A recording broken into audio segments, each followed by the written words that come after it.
Hello YouTube and welcome back. I'm Raish, the best Volibear on North America, or so I think anyway. Today we're going to be doing a Volibear guide, and unlike the last two guides that I made for Mordekaiser and Aatrox, Volibear is just as simple in kit, maybe even simpler in some ways, but he actually does have little tricks to him that the other two do not, that make him much stronger, so stay tuned for that.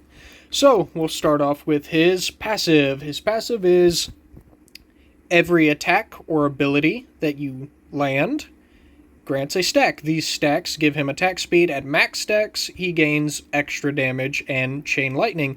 This Chain Lightning will arc to any enemies, monsters, minions nearby, so it's pretty good for getting a little bit of poke damage off. Mostly, you just want the attack speed.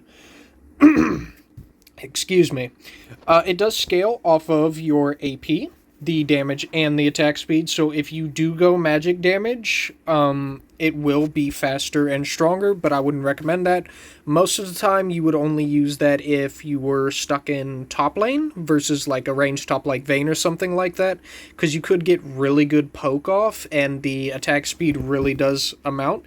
It also does apply on any ability hits that you land, the extra damage, and the stacks will reset, but as long as you keep hitting with literally anything, like your attacks or your abilities, it will reset, so the longer you can keep that up, the better. So let's move on to his first ability. He gains movement speed, and he gains extra whenever running towards an enemy champion. His attack gains bonus damage and extra range, so I'm standing right here. You can see the range isn't very long, but like this, it's significantly longer. It's very good at catching enemy champions. It's not quite as good on escape, but it is still a good escape tool. It's pretty much Volibear's only mobility besides your flash or your ultimate, but you don't really want to use your ult to get away most of the time.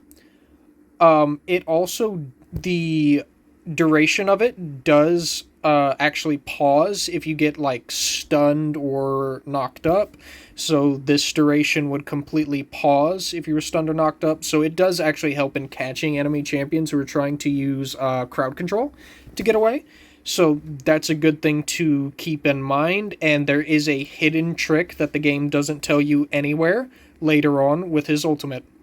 It does apply sheens and your passive and on-hit effects. So let's move on to his second ability. The first hit is just kind of a powered attack with a little bit extra range. The second hit and every hit afterward, doesn't matter if it's against the same target, it will heal you for a % of the health you are missing. So the lower health you have, the more you heal. It scales off of your health and your damage, your physical damage. It does apply sheens and on-hit effects as well as your passive, so you can see I'm doing 40 magic damage there, same as I would do if I was using this. It can't be used with your first ability, like you can't combine them for one extra strong attack, but you can use them back to back, so like this, like pretty much the same time. So yeah, pretty quick combo. Not much else to say about it. It's pretty much your bread and butter. It's the ability you want to take first, no matter what you're doing, whether you're being the jungler or the top laner, you always want to go your second ability first. There's very, very, very few cases where you don't want to take this first.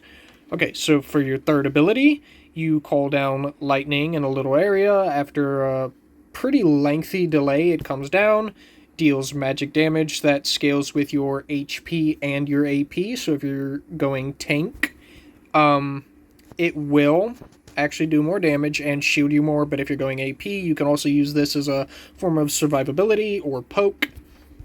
It will slow the target, not just damage them, and if you are standing inside of it, it will also shield you. So this is pretty much your other survival tool. You have your crowd control, you have your healing, and then you have your shield. It's pretty difficult to land. Like, you can see the delay is very long. If they know that it's coming down, they can avoid it. There's multiple ways to get around this. The first one is you call it down and then you stun them inside of it. But another little trick that I want to show you guys is you can see his hand raises whenever he uses it so they can tell it's going off. But if you use your first ability and then you use it, there is no animation indication. So they won't be able to avoid it before they see it unless they were already moving out of it, or if they have a dash and good reaction time, something like that. And then we have his ultimate. So if you land it in the center, it does more damage, I believe. Yeah, it does damage in the center. It's a pretty big center, pretty much a little bit bigger radius than your third ability. It is a dash. You can go over walls with it. Didn't really mean to hit the grump, but it doesn't matter. The radius around it will apply a slow to the enemy target, so even if you don't land the damage, it'll apply the slow. If you hit in the center, it still applies the slow. Doesn't really matter. This gives you more attack range, and it also gives you more health. It does plenty of damage, whether you go AP or AD. Yeah, it lasts a pretty good duration. So you can see the attack radius is longer. This also stacks with your first ability radius, so you can get that off from an extra long distance, about around the same radius as a Graves attack, pretty much. There is a hidden trick with your first ability that I'm not sure if this is a bug, but it's been in the game since he came out, and it's not listed anywhere in the ability description, so as you can see, this will last about 5 seconds. But if you use it after you use your, ultimate after, it resets the duration. So if you're catching someone and then they're just a little bit too far away, you can ult and it will reset the duration even if it was just about to run out, and then you can use it.